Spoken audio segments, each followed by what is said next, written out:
আমরা শিক্ষক দিবস পালন করছি, আমরা সবাই ছাত্রের দল। তাহলে ছাত্রের দলের কি কর্তব্য? নিয়ম, কর্তব্য পরায়ণতা, প্রত্যেকটা জিনিসকে অক্ষর অক্ষরে পালন করা হচ্ছে আমাদের কাজ। যদি আজকের দিনও একজন শিক্ষককে বলতে হয় এই কাজটা করা উচিত, এই কাজটা করা উচিত নয়, এটা সব থেকে দুর্ভাগ্য আমাদের পক্ষে। আজকের দিনটা বলা উচিত নয়। সেই জন্য তোমাদের প্রত্যেকের কাছে রিকোয়েস্ট করবো, যারা এখানে পারফর্ম করছে, তোমারই কেউ সহপাঠী হতে পারে বা তোমার দিদি হতে পারে, তোমার গ্লাসটাকে চেঞ্জ করো। যারা চশমা পরেছি শুধু গ্লাসটাকে চেঞ্জ করবো। গ্লাসটা বলতে সেই চশমা নয়, আমরা যদি কালো ফ্রেমের চশমাটা পরি তাহলে গোটা পৃথিবীকে কালো দেখতে পাবো। যদি সেটা হোয়াইট গ্লাস হয় তাহলে গোটা পৃথিবীটা পরিষ্কার দেখাবে। আজকের দিনে আমি বক্তব্য বলবো না, আজকের দিনে দাঁড়িয়ে শিক্ষকতার জায়গাটা কোন জায়গাতে এসেছে ছোট্ট একটা গল্পের মধ্যে দিয়ে বোঝাবো। ঠিক আছে? মানে শিক্ষকটা কেন? আমাদের আজকালকার যুগে প্রত্যেকটা ছেলেই ডিমান্ড করে আমি ডক্টর হব, ইঞ্জিনিয়ার হব, ব্যাংকের কর্মচারী হব, কিন্তু আর শিক্ষক হব না। কেন হবে না? তার একটা ছোট্ট গল্প শোনায়। এক গ্রামে সেই যুগের এক মাস্টার ছিলেন, অঙ্কের মাস্টার। অঙ্কের মাস্টারটা খুব কড়া মেজাজি ছিলেন, খুব মারতেন মাস্টারটি স্টুডেন্টদেরকে। তো সেই গ্রামেরই পিতৃহারা একটি ছেলে ছিল, তার নাম ছিল বল্টু। বুঝতে পারলে? পিতৃহারা ছেলেটার নাম ছিল বল্টু। তো সেই বল্টু বাবা ছিল না, অকালে মারা গেছে। ওর মা সবজি বিক্রি করে ওই ছেলেটাকে পড়ায়। একদিন হয়েছে কি, ওই বল্টু ম্যাথামেটিক্সের একটা রুলস ভুল করে দিয়েছে।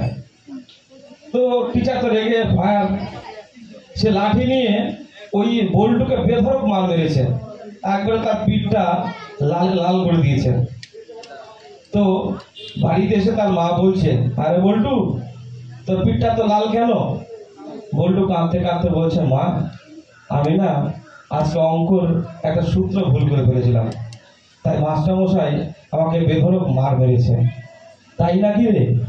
বা সকালে উঠে বল্টুর মা সবজিটা মার্কেটে নিয়ে যায়নি, সবজিটা নিয়ে গেছে সেই শিক্ষকের বাড়িতে। শিক্ষককে বলছে, মাস্টারমশাই পৃথিবীতে বল্টুর কেউ আপন বলতে কেউ নাই, আমি তো শুধু জন্ম দিয়েছি, এই পৃথিবীর আলো দেখাতে সমর্থ নয়। আপনি আপনার ছেলেটাকে ভালো মানুষ করার জন্য মেরেছেন, এটা আমার কাছে সত্যি খুব আনন্দের হয়েছে। তাই মাস্টারমশাই আপনার পায়ে পড়ছি, এই সবজিগুলো আজকে নিন আপনি। বল্টু মাস্টারমশাই বলছে, না না তুমি বিক্রি করোগে, বেশ কিছু টাকা পাবে, তুমি কেন আমাকে দেবে? না না আমি এটা নিতে পারবো না। মাস্টারমশাই পৃথিবীতে বল্টুর আপন বলতে শুধুমাত্র আপনি। কোনো ক্রমে সে কিছু সবজি নিল, বিক্রি করে দিনাতিপাত চলে। এই বল্টু কিছুদিন পর, মানে প্রায় 5-10 বছর পর, সেই বল্টু ছেলেটি বিসিএস ক্র্যাক করে বিডিওতে চাকরি পায়। বিডিও চাকরি হয়ে গেছে ছেলেটা। এখন সেই মাস্টার মশাই ম্যাডাম গর্ব করে বলে, জানিস আমাদের পাশের গায়ের বল্টু এখন বিসিএস ক্র্যাক করা অফিসার। গর্ব হয়েছে। 32 ইঞ্চি বুকের ছাতি, 48 ইঞ্চি হয়ে হাঁটছে মাস্টার মশাই।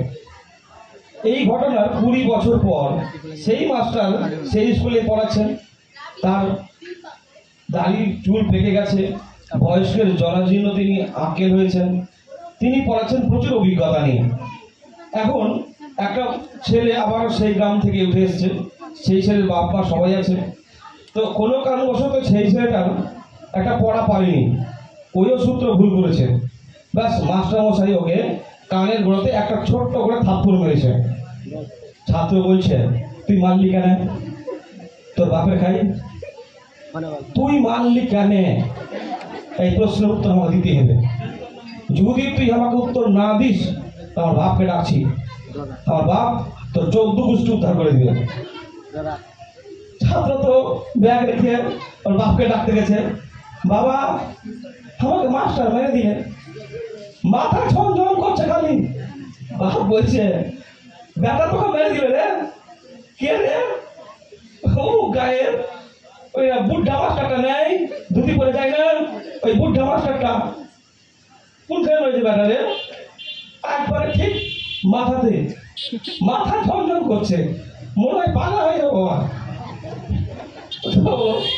ওই বলছে ওকে আমি দেখে নিছি, ও আর কি কইতে দিয়েছে রে, মাস্টারিগিরি করে ছুটি দিব, আর দৌড়ে গেছে।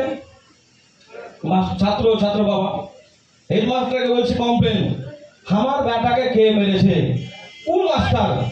মাস্টারের বাপে খাই। তো এই মাস্টার তো অবাক হয়ে গেছে, আজব ব্যাপার, একটা সময় কত ছেলেকে মেরে বিশেষ একটা অফিসার করেছি, একটা কানে নিচে ছোট্ট থাপ্পড় মেরেছি বলে, আর দেখা যাচ্ছে আজকে আমাকে ইয়ে করছে। তো খুব মহা সমস্যার মধ্যে পড়েছে ওই গার্জেন টিচার টিম। তো সেই সময় দেখতে পাওয়া যায় যে ওই গার্জেনটা বলছে আমি কালকে ট্রিটমেন্টের জন্য আমার ছেলেকে নিয়ে যাচ্ছি, যদি কোনো ক্রমে কিছু হয় তাহলে আপনার একদিন নাহলে আমার একদিন। তো মহা মুশকিল। এবার রাতে ঘুমিয়েছে মাস্টার, তো মাস্টার ঘুমিয়েছে, তো মাস্টার টেনশনে ঘুমাচ্ছে না। তো ওর বউকে বলছে হ্যাঁ গো অবস্থা মনে হয় আমার টাইট আছে গো। তো রাত্রি 12টা 1টা 1:30টা 2টা বেজে যাচ্ছে, ঘুম আর আসছে না। তো ঘুম তো আর আসছে না, সকাল হয়েছে, স্টুডেন্টকে নিয়ে গেছে ওই ছেলেটা বাপটা। ডাক্তার তো বুঝতে পারছে এখনকার ডাক্তার MBBS পাস করা সব ডাক্তার, বিশাল ট্যালেন্টেড, সব মাল্টি ট্যালেন্টেড। জ্বর নিয়ে যাবেন তো বলবে ব্লাড টেস্ট, সিটি স্ক্যান, এই করতে করতে 4000 টাকা বিল করবে, বলে দিবে লাস্টে সোনো স্ক্যানে যাবেন, মানে ওসব সেটিং আছে। ওই খুব মহা ব্যাপার। এই বলছে বাবু তোমার কি হয়েছে?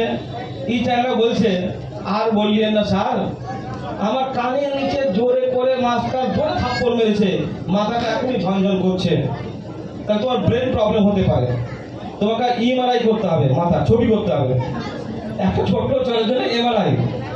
এখন MRI করতে গেলে 6000 টাকা খরচা হবে। ওই বাড়ি এসছে, মাস্টারের বাড়ি বলছে দেখেন প্রেসক্রিপশন ডাক্তারের, MRI করতে হবে, ছেলে যদি কিছু হয়েছে তা আপনার কাছে ছেলে কথা বলবোই না, আর MRI 6000 টাকা লাগবে, সেটা দিতে হবে। মাস্টার খুব অভাব হয়ে গেছে।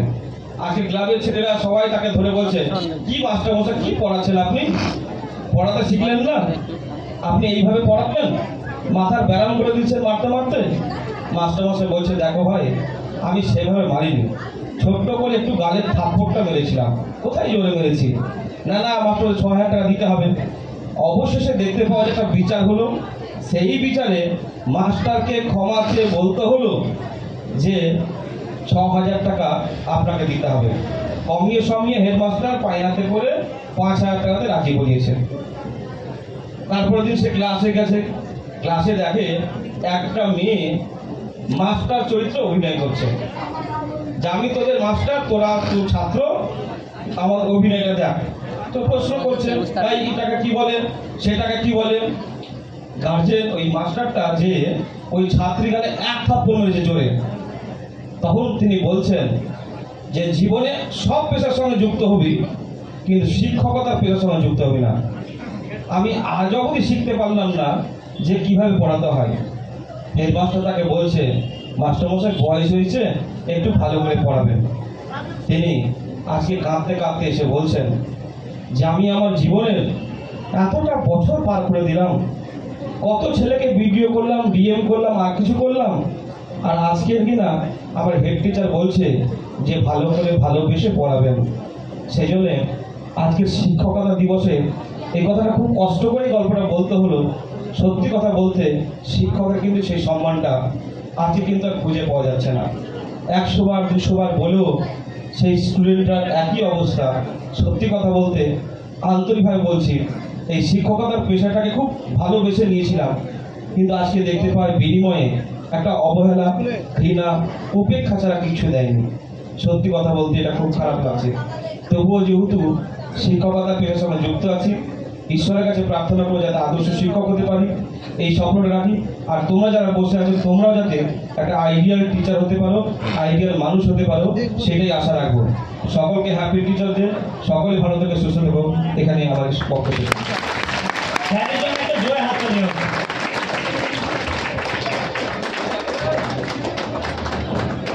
সত্যি আমাদের টোটন স্যার যেখানে থাকবে ওখানে হাস্য কৌতুক হবে না, এটা হতেই পারে না। এটা মানছো কিনা? তো স্যার হাস্য কৌতুকের মাধ্যমে কিছু গভীর কথা বলে যান। এই গভীর কথাগুলোই আমার মাথায় থাকে বা আমাদের মাথায় থাকে। এবার স্যারদেরকে আমরা 11-12 সবার মধ্যে আমি হয়ে বলছি, 11-12 সবার হয়ে বলছি, sir we love you. Toton sir হাত তালিয়ে করতে হবে।